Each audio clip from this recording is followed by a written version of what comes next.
है आपने ये कई सारे होमवर्क किए होंगे, लेकिन क्या कभी आपने लाखों करोड़ों का होमवर्क देखा है जिसकी स्टोरी सुन के आपका दिमाग हिल जाएगा। इस देश में होमवर्क में ऐसी क्या दिक्कत आ रही थी कि इस देश ने खुद ही होमवर्क को जल्दी से बैन कर दिया। और ये जो आप क्यूट तितलियां देखते हो, ये टाइम आने पर आपका खून पी जाएंगी। वो कैसे बताता हूँ। और फेमस यूट्यूबर्स के इन सीक्रेट ब्रांड्स को आप नहीं जानते थे। भाई वीडियो को 3 गिने तक लाइक करके चैनल को सब्सक्राइब कर देना। 1 2 3 कर दिया तो स्टार्ट करते हैं। नंबर 10, फ्रांस के प्रेसिडेंट की ये अजीब बात आपको नहीं पता होगी। इमैनुअल मैक्रोन वो 43 साल के हैं और उनकी जो वाइफ है वो 25 साल बड़ी है, यानी कि 68 साल की। और ये दोनों पहली बार तब मिले थे जब इमैनुअल बस 15 साल के थे। और इनकी जो वाइफ है वो एक्चुअली में इन्हीं की टीचर हुआ करती थी। और इनकी फर्स्ट हस्बैंड भी नहीं है बल्कि सेकंड हस्बैंड है। इस वजह से इनका एक स्टेप बेटा भी है जो कि 46 साल का है, यानी कि इनसे 3 साल बड़ा। और बहुत लोगों को लगता है कि ये काफी वियर्ड फैमिली लाइनअप है, लेकिन जो भी है ये सच है। नंबर 17, यार जापानीज लोगों की टेप सबसे बेहतर होती है। अब इसका मतलब ये नहीं है कि वो बहुत ज्यादा अच्छी होती है या फिर बहुत ज्यादा मजबूत होती है। वो बेस्ट इसलिए होती है क्योंकि वो पहले से खुलकर आती है। इंडिया में टेप खोलने के बाद 1-2 मिनट तक बस उसका स्टार्टिंग ढूंढना पड़ता है। और फिर अगर आपके नाखून छोटे हैं या फिर बहुत ज्यादा बड़े हैं तो कई बार वो टेप खराब भी हो जाती है। लेकिन यहाँ पर तो टेप ऑलरेडी ओपन होकर आती है। जापान सच में इन छोटी छोटी चीजों पर ध्यान देने की वजह से बहुत ज्यादा स्मूथ है। नंबर 16, 2017 में कैलिफोर्निया में आग लग गई थी और इसी वजह से कई किसान या फिर फार्म ओनर्स अपने फार्म और जानवरों को छोड़कर खुद की जान बचाने के लिए सिर्फ जगह पर चले गए थे। और वैसे ही एक बकरी के झुंड का लीडर एक डॉग था जिसका नाम ओडिन था, जो मौका मिलने पर भागा नहीं और अपने बकरी के झुंड के साथ ही रहा। और जब फायर बुझ गई तो उसके बाद जब ओनर लौटा तो उसने देखा कि उसके कुत्ते के साथ साथ पूरा का पूरा बकरियों का झुंड जिंदा था। और यहाँ तक कि झुंड में एक डियर भी था जिसने सेफ्टी के लिए इस झुंड को ज्वाइन कर लिया था, यानी कि ओडिन ने सबको सेफ रखा था। भाई इस कुत्ते के लिए 1 लाख तो बनता है। नंबर 15, कैलिफोर्निया ने 1901 में होमवर्क ही बैन कर दिया था। उनका कहना था कि इसकी वजह से बच्चे एक्चुअली में पढ़ाई से अनइंटरेस्टेड हो रहे हैं और एक्चुअली में होमवर्क करते भी नहीं, जिस वजह से ये बस वेस्ट है। उससे अच्छा उन्हें फ्री टाइम देना चाहिए जिसमें वो स्किल डेवलप कर सके, क्योंकि देखा जाए तो काफी ज्यादा अच्छी थिंकिंग है और आज के हिसाब से भी इसे वापस लेके आना सही होगा। नंबर 14, क्या कभी आपने इतना सैड शिमला मिर्च देखा है? इस शिमला मिर्च के शेप को देखकर ऐसा लगता है जैसे कि इसके ऊपर से कोई बहुत ही ज्यादा बड़ा ट्रॉमा गुजरा होगा, जिस वजह से ये एकदम शॉक है। अब इसकी सब्जी बनानी चाहिए या फिर इसे पूछना चाहिए कि तुझे हुआ क्या?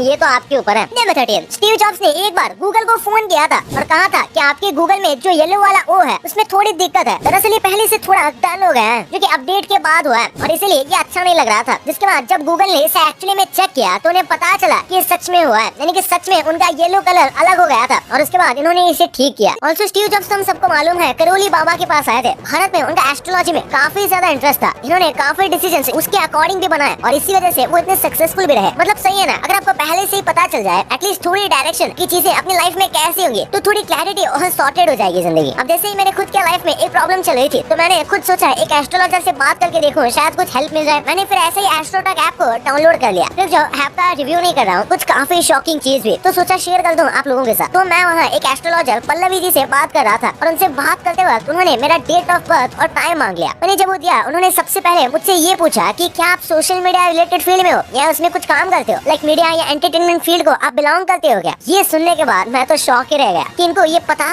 कैसे चला, जबकि मैंने अपना नाम भी नहीं बताया था, कोई पिक्चर भी नहीं भेजी। फिर क्या, मैंने उनसे सब कुछ पूछ लिया अबाउट 2024, मेरा करियर, मेरी फैमिली के बारे में। उन्होंने जो बताया एक एक बात सही निकली। देखो अब लाइफ में और माइंड में काफी सारे प्रॉब्लम्स और डाउट्स होते हैं कि शादी कब होगी, किससे होगी, जॉब कब लगेगी, सेटल कब हो पाओगे। और अगर आपके भी ऐसे इश्यूज हैं तो मैंने डिस्क्रिप्शन में एस्ट्रोटॉक ऐप का लिंक डाल दिया है, वहाँ से आप उसको डाउनलोड कर लो। उससे क्या होगा कि आपको पहली चैट फ्री मिल जाएगी। नंबर 12, टॉम एंड जेरी को तो हम बचपन से देखते हैं और ये हमारी चाइल्डहुड का पार्ट है, लेकिन अंदाजे से टॉम एंड जेरी कितने साल के होंगे? अगर हम देखें तो उनके क्रिएशन को लेकर अब तक 81 साल हो गए हैं, यानी कि अगर टॉम एंड जेरी की एज देखें तो वो 80 प्लस तो आराम से होगी। उनके शो में जितने भी वो थोड़े एज है, यानी कि टॉम भी 3 साल की बिल्ली से बड़ा ही दिखता है, तो प्रोबेबली उनकी एज 80 से 85 के बीच होगी और जेरी की भी ऑलमोस्ट सेम। लेकिन हाँ ऑब्वियसली ये शो में इतनी ज्यादा उम्र की नहीं है। नंबर 11, ये जो औरत अभी आपको दिख रही है इसने पूरी दुनिया में सबसे ज्यादा शादी की है। इसका नाम है लिंडा वॉल्फे और इसके 23 बार शादी हो चुकी है और इसे मौका मिले तो ये 24 बार भी कर ले। इन्होंने इतनी शादी कर ली है कि इन्हें लिटरली वर्ल्ड रिकॉर्ड मिल गया है। नंबर 10, ये स्टोरी काफी क्रीपी है। 1995 में एक आदमी का हार्ट ट्रांसप्लांट हुआ था और जिस डोनर ने इस हार्ट को डोनेट किया उसने एक्चुअली में आत्महत्या करके अपनी जान दे दी थी और फिर इस आदमी ने उसी डोनर की वाइफ से शादी कर ली, यानी कि वो दिल फिर से उस औरत के प्यार में गिर गया था। लेकिन सबसे खतरनाक बात तो ये है कि कुछ वक्त बाद इस आदमी ने भी आत्महत्या कर ली, बिल्कुल उसी तरीके से जैसे इसके डोनर ने की थी। नंबर 9, आज तक का सबसे छोटा आदमी कौन है? ये रिकॉर्ड एक इंडियन आदमी के पास है जिसका नाम है गुल मोहम्मद और इनका जन्म 1957 में हुआ था और 1997 में उनकी डेथ हो गई थी, यानी कि उन्होंने काफी अच्छी खासी जिंदगी जी थी। लेकिन इनकी हाइट बस 1 फीट 10 इंच रही थी, जो कि एक जेनेटिकल बीमारी की वजह से हुआ था। और बचपन में तो ये नॉर्मल थे, लेकिन इस हाइट पर पहुंचने के बाद इनकी हाइट बढ़ना एकदम ही बंद हो गई। और तभी इतनी अवेयरनेस भी नहीं थी, तो इन्हें काफी ज्यादा मुश्किलों का सामना करना पड़ा। इस हस्बैंड ने 2 साल जितना लंबा टाइम लगाकर इस घर के चारों ओर फ्लावर्स ही फ्लावर्स लगा दिए। एक्चुअली में इसकी वाइफ ब्लाइंड है, यानी कि ये फ्लावर्स को स्मेल कर सकती है, और इसलिए इसे फ्लावर्स की स्मेल बहुत ज्यादा अच्छी लगती है। ये इन्हें देख तो नहीं सकती, लेकिन स्मेल करके इसे अच्छा लगता था। तो इसलिए इस आदमी ने अपने आसपास की सारी जमीन खरीद के उसमें ढेर सारे फ्लावर लगा दिए, ताकि इसकी वाइफ को हमेशा फ्लावर की खुशबू आती रहे। वाओ। नंबर 7, सारे बटरफ्लाइज खून पीना पसंद करते हैं। बटरफ्लाइज किसी भी इंसान या जानवर को हार्म नहीं पहुंचाते, इसलिए वो ब्लड तो नहीं निकाल सकते, लेकिन अगर कहीं पर भी उन्हें ब्लड दिखता है तो 1 सेकंड की देरी किए बिना उस ब्लड को सक करने लगेंगे, क्योंकि बटरफ्लाई को ब्लड पीना बहुत ज्यादा अच्छा लगता है, और इसीलिए कई बार ये डेड एनिमल्स के आसपास उड़ती हुई दिखती हैं। नंबर 6, लोग कभी कभी बोलते हैं ना कि ये आदमी उम्र से ज्यादा छोटा दिखता है, तो इन लोगों को असल में कहा क्या जाता है? टॉम क्रूज को कई लोग नियानोमॉर्फिक कहते हैं, यानी कि एक ऐसा व्यक्ति जो कि उम्र में काफी छोटा लगता है, जबकि उसकी उम्र काफी बड़ी होती है। टॉम क्रूज की उम्र 61 ईयर्स है, लेकिन उसके बाद भी ये काफी ज्यादा जवान लगते हैं, जबकि इन्होंने अपने शरीर पर कोई भी सर्जरी भी नहीं करवाई। ये बस हेल्दी खाते हैं और रेगुलर एक्सरसाइज करते हैं। बिल्कुल उसी तरीके से आप ऋतिक रोशन को भी देख सकते हो, जो कि अपनी उम्र के हिसाब से काफी छोटे दिखते हैं। और सबसे आइकॉनिक अनिल कपूर को कैसे भूल सकते हैं? नंबर 5, क्या आपको पता है सबसे पहला क्रिकेट फीमेल वर्ल्ड कप कब हुआ था? वो 1973 में हुआ था, यानी कि मेल वर्ल्ड कप के 2 साल पहले। हाँ भाई, फीमेल का वर्ल्ड कप मेल से भी पहले हुआ था। सबसे पहला मेंस क्रिकेट वर्ल्ड कप 1975 में हुआ था, लेकिन आज पहले शुरू होने के बाद भी वुमेन्स क्रिकेट को बहुत सारा कम लोग देखते हैं, और देखते भी हैं तो वो लोग देखते हैं जो कि बस हार्डकोर क्रिकेट फैन है। नंबर 4, स्टेडियम में सबसे अच्छी सीटिंग कहाँ होती है? ये तो आपको पता होगी। एक बार इस आदमी को देखो, ये कॉलेज फुटबॉल के मैच को देखने गया था, और इसे लिटरली सबसे बड़ी सीट मिली, क्योंकि इसके एकदम ही सामने पिलर है, जिसकी वजह से इसका पूरा व्यू ही एब्स्ट्रैक्ट हो रहा है। ऑब्वियसली इसने बाद में सीट बदल दी होगी, लेकिन यार इसकी किस्मत कितनी बुरी है। और वैसे इतने बड़े पिलर्स ऐसे स्टेडियम के बीच में डालता कौन है भाई? स्पेशली वहाँ से आपको मैच देखनी हो तो।